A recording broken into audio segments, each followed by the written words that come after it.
Hello, I am Zabraxi, and this is Zelda Month. You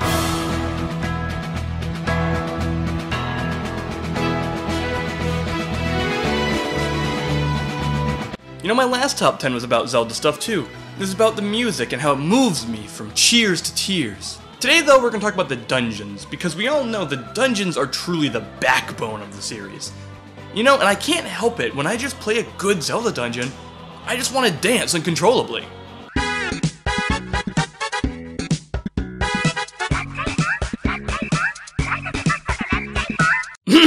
So let's not waste any more time and let you jump right into my top 10 favorite dungeons.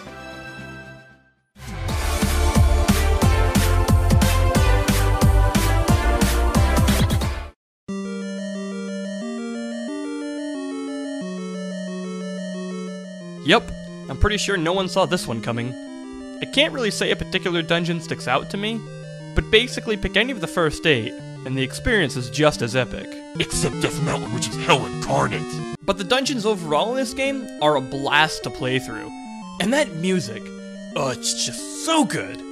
And let's be honest, for the first set of dungeons for the entire series, they're pretty awesome. But if you're going to make me pick, then I choose the Eagle level. Easily the most classic Zelda dungeon ever.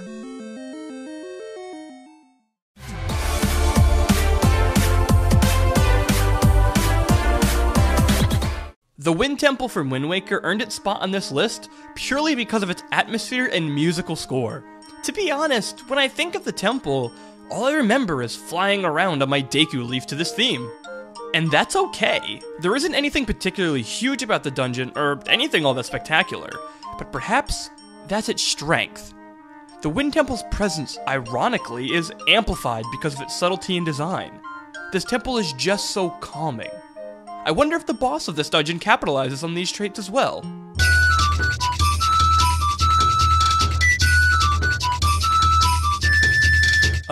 Nope. But he's awesome.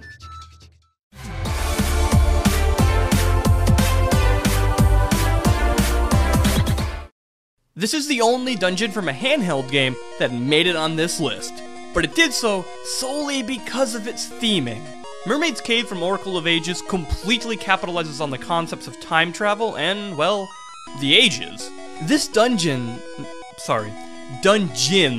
is actually a pair contained within the past and the present.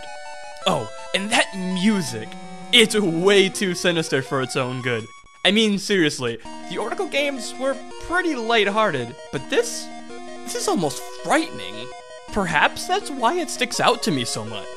Not only is it a blast to play through, but it has such a nice contrast with the rest of the game. And if you're feeling scared, you can just light these guys on fire.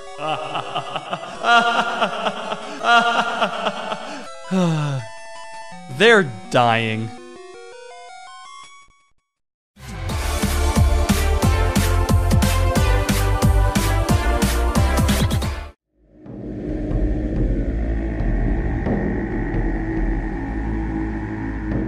Okay, yeah, it's Arbiter's Grounds.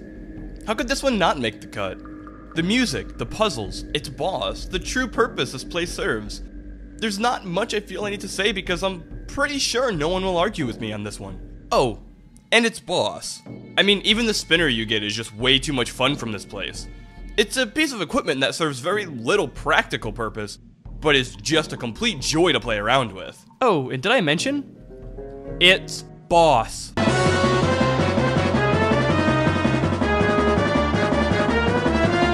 Note to self, Zelda Cross Star Fox is actually a freaking awesome idea.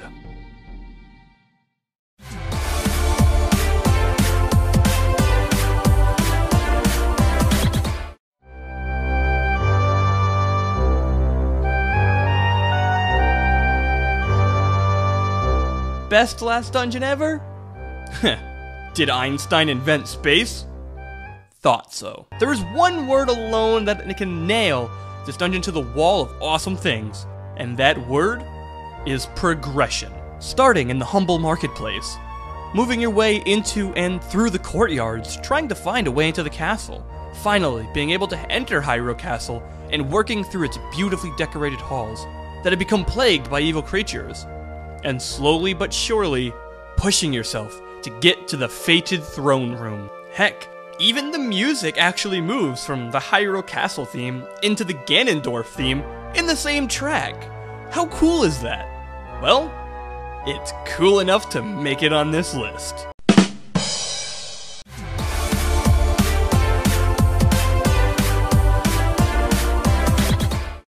Now, I've already talked about the Stone Tower Temple in my top 10 Zelda songs video, so I'm going to try and keep this brief. The Stone Tower Temple has awesome music, a sweet last boss, masterful puzzles, oh, and it goes upside down. This mechanic can make the puzzles and navigation a whole new level of difficult, but still fun. I've always felt like this is one of the harder dungeons in the Zelda franchise, and maybe that's why I love it so much. Either way, I think it's absolutely awesome. And I know I'm not alone.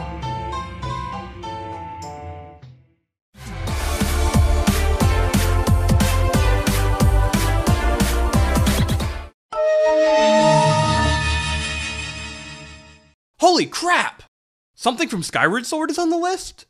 But that game is terrible, and so are its dungeons, right? Wrong! Well, it's not entirely wrong. I mean, yeah, there's a lot of bad in that game, but... alright.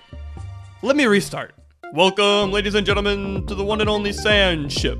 Here we have what is considered by many to be the best item in Zelda, the bow.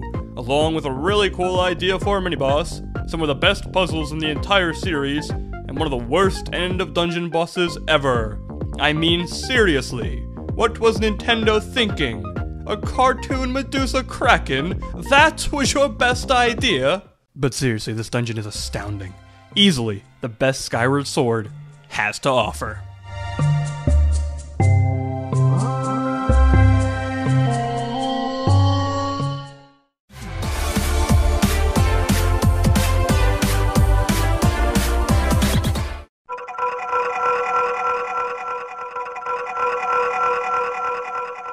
Making its way to number 3 is the Forest Temple.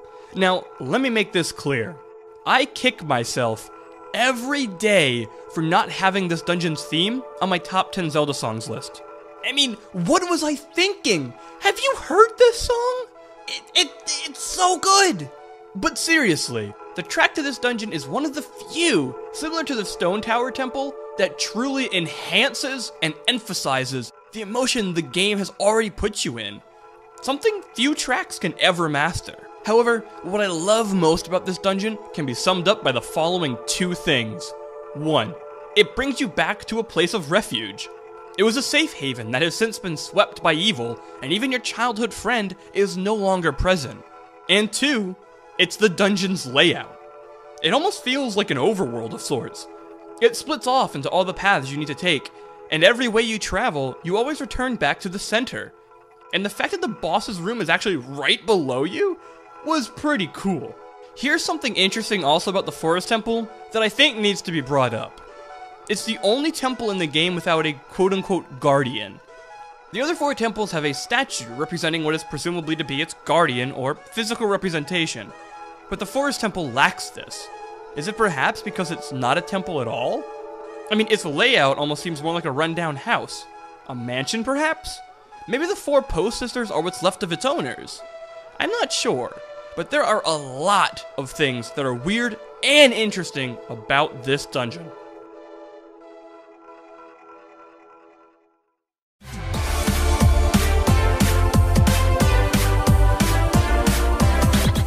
Hyrule Castle. No, this is the Link to the Past version.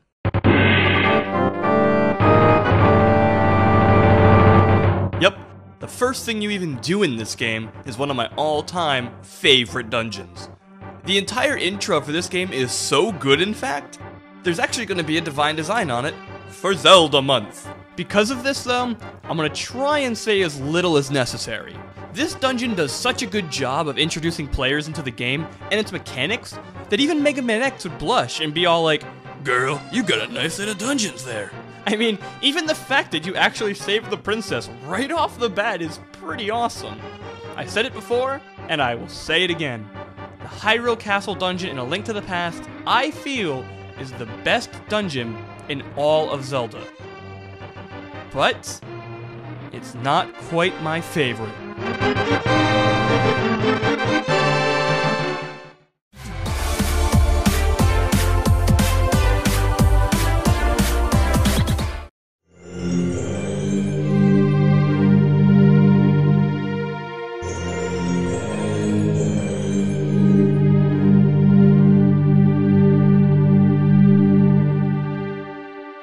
There they are. I've put all my chips on Spirit Temple, and now it's on the internet.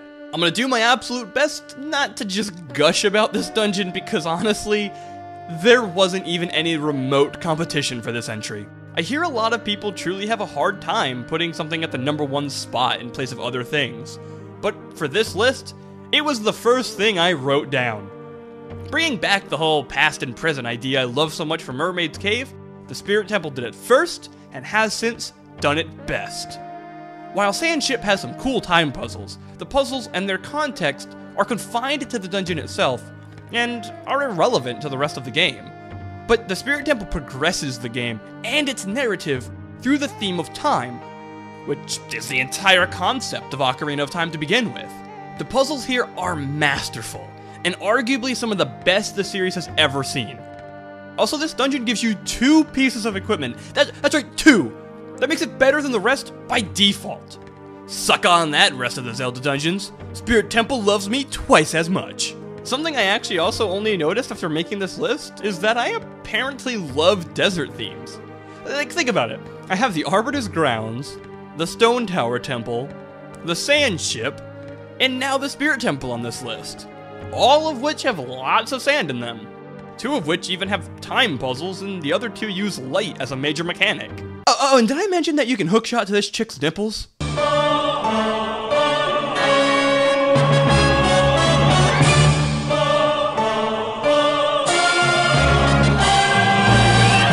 The Spirit Temple, though, just means more to me than any other dungeon in the Zelda series, and possibly more than any other dungeon in gaming as a whole. While some people may be upset that something hasn't been better than their favorite yet in the series, we can always find solace in the fact that the memories we hold can't be taken from us. The dungeons in the Zelda franchise are what make our experiences and love for this series a reality. A story of conquering unforeseen challenges can be found all over, but The Legend of Zelda lets us live this idea through consistently overcoming obstacles. It brings us back to that purest of adventures we used to run through the yard fighting off the bad guys. There is a reason these games are so beloved by their fans. Each iteration means something completely different to each person, and each person finds different things to love about each game. There's an overwhelming sense of joy that comes from The Legend of Zelda.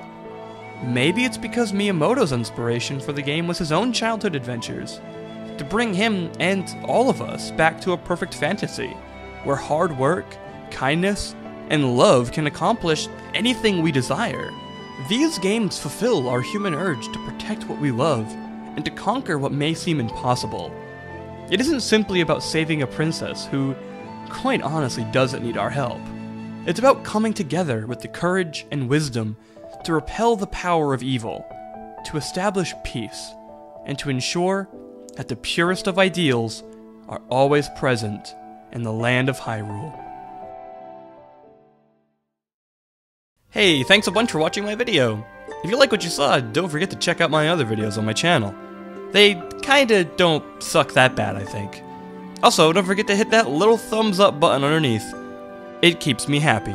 Also, don't forget to check me out on Twitter, where I usually ramble on about nonsense, and Twitch, where I usually stream games, because that's what everyone else on Twitch does. I'll see you next time.